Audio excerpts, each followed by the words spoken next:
السلام عليكم، مرحبا بكم من جديد في قناه شاف ليلى غاسترونومي. كنتمنى يا رب تكونوا بخير وعلى خير. اليوم غنحضروا مع بعضنا البغرير بثلاث نكهات مختلفه. عندي النكهه ديال الفرامبواز اولا ممكن نستعملوا كذلك الفريز. عندي النكهه ديال السيترون اولا الحامض، والنكهه ديال الشوكولا، وبطبيعه الحال البغرير العادي. فكنتمنى ان شاء الله الا كنت اول مره كتزوروا القناه ديالي تنقول لكم مرحبا بكم. ضغطوا على زر الاشتراك، ابوني او سبسكرايب، وكذلك فعلوا الجرس باش يوصلكم كل ما هو جديد في القناه. فندوزو على بركه الله المقادير وطريقه التحضير. اذا هذا البغرير فانا غنعتمد البغرير اللي هو موالفه كنديرو دائما، وكذلك حضرته معكم في القناه. غنخلي لكم الرابط ديالو في خانه الوصف. لكن نعاودوا لكم هكذا بالمقادير. عندي 3 الكيسان العنبه ديال السميده رقيقه، عندي معلقه كبيره ديال السكر الخشن اولا السكر سنيده، عندي معلقه كبيره ديال الدقيق ممكن نستغناو عليه الا ما بغيناش، عندي كذلك قبصه ديال الملحه، وعندي 3 ديال لي ساشي ديال الالزا اولا ايديال ديال خميره الحلويات، وعندي 4 ديال الكيسان عنبه ديال الماء دافي. هذا هو الخليط ديال البغرير العادي اللي غادي كذلك غادي نخبز منه شي وحدين. والنكهه الاولى غادي نستعمل هنايا لاغوم ديال الفرامبواز اولا الفريز اللي عندنا متوفر، عندي لاغوم ديال السيترون اولا الحامض، وعندي لاغوم ديال الشكلاط، وغادي نستعمل معاه شويه ديال الكاكاو باش يركز لي اللون اكثر. هادو هما المكونات، وندوزو لطريقه التحضير. ونسيت لكم عندي معلقه ديال الخل اللي غادي نضيفها، معلقه كبيره ديال الخل غنضيفها مع الخليط ملي يكون كيتخلط. اذا ها هو الخليط ديالنا من بعد ما تخلط. اهم حاجه هو انه من بعد ما يتخلط خصنا نشوفوا هاد الفقاعات هادو ضروري ما يكونوا كاينين في الخليط، فهذاك يعني انه الخليط تخلط مزيان وغادي يطيب لينا مزيان وغادي يتقب مزيان. فما نخليوش يخمر ابدا. انا عندي المقله حطيتها كتسخن وغادي نطيبو مع بعضياتنا. اذا من بعد ما سخنت ليا المقله فغادي نصب فيها الخليط ديال البغرير الابيض العادي اللي ما غنضيف له حتى شي نكهه. غنحضر منه واحد الكميه ديال 3 اولا 5 اولا 4 على حسب اللي بغينا. من بعد عاد غادي نخلطوا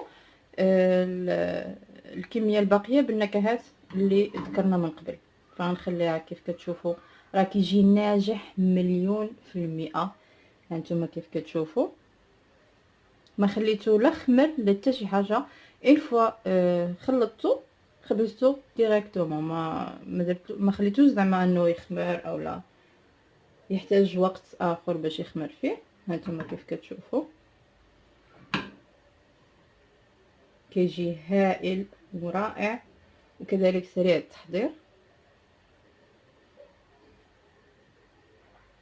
نخليوها حتى كتحمر مزيان، وهاد البيوضه كامله كتزول يعني كيولي كله لون واحد. ديك الساعه كنعرفوا بانه طاب.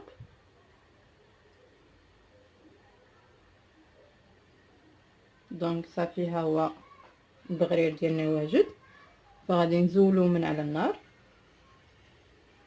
هانتوما كيف كتشوفوا فغنزولو وغادي نستعمر بطبيعه الحال كنوضعو فوق شي شبكه ولا شي حاجه باش هذاك البخار ديالو ما نوضعوش هكا فوق شي صفيحه ولا شي حاجه باش ما يتعجنش لينا.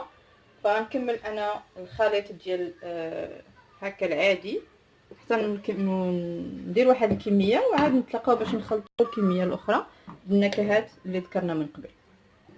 اذا من بعد ما حضرت هذاك البغرير العادي فانا خديت كميه وضفت ليها الكاكاو كيف ما قلت لكم، وكذلك النكهه ديال الشكلاط، ووضعتها طيب فوق المقلاة على هذا الشكل حتى هي كتجي هائله.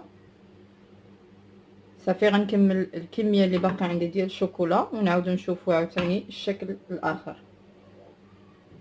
فمن بعد ما كملت الخليط ديال الشوكولا غنبدا دابا نضيف الخليط ديال الفرامبواز. صافي حتى هو كذلك غنخليه يطيب.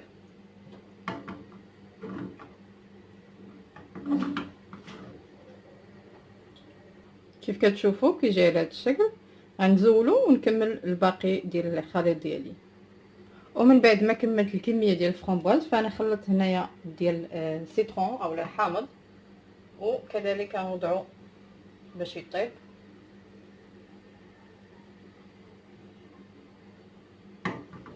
بهذا الشكل.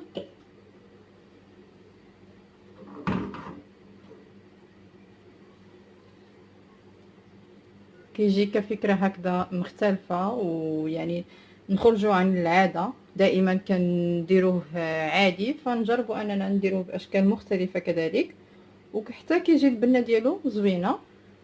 فانتم كيف كتشوفوا، وكيجي صادق 100%. ودوك النكهات اللي كنضيفوا لهم ابدا ما كيغيروا حتى شي حاجه.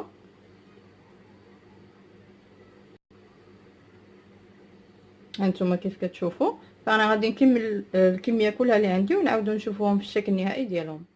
وهذا هو البغرير ديالنا من بعد ما حضرنا مع بعضياتنا. فكيجي على هذا الشكل. كنقدموه بهذه الطريقه، وكذلك كنقدموه يا اما بالزبده ولا العسل، كيف ما موالفين كنديروا البغرير، او ممكن نقدموه مع الكونفيتور حسب الرغبه. وكذلك ممكن الوليدات ديالنا الا كان كيبغيو هكذا الشوكولا دايبه، فممكن نوضعوا عليه الشوكولا دايبه. وكذلك حتى حنا الكبار كيعجبنا الشوكولا. فكنتمنى ان شاء الله الوصفه تكون نالت الاستحسان ديالكم. فإذا عجبتكم الوصفه كذلك عجبكم الفيديو، خليوا لي لايك، وكذلك بارطاجيو ما بين الاحباب والاصدقاء ديالكم، وكذلك خليوا لي كومونتير باي حاجه حبيتوها. فكنتمنى ان شاء الله هذا الفيديو لقاكم وانتم باحسن صحه وعافيه. خليت لكم راحه، والى فيديو قادم باذن الله.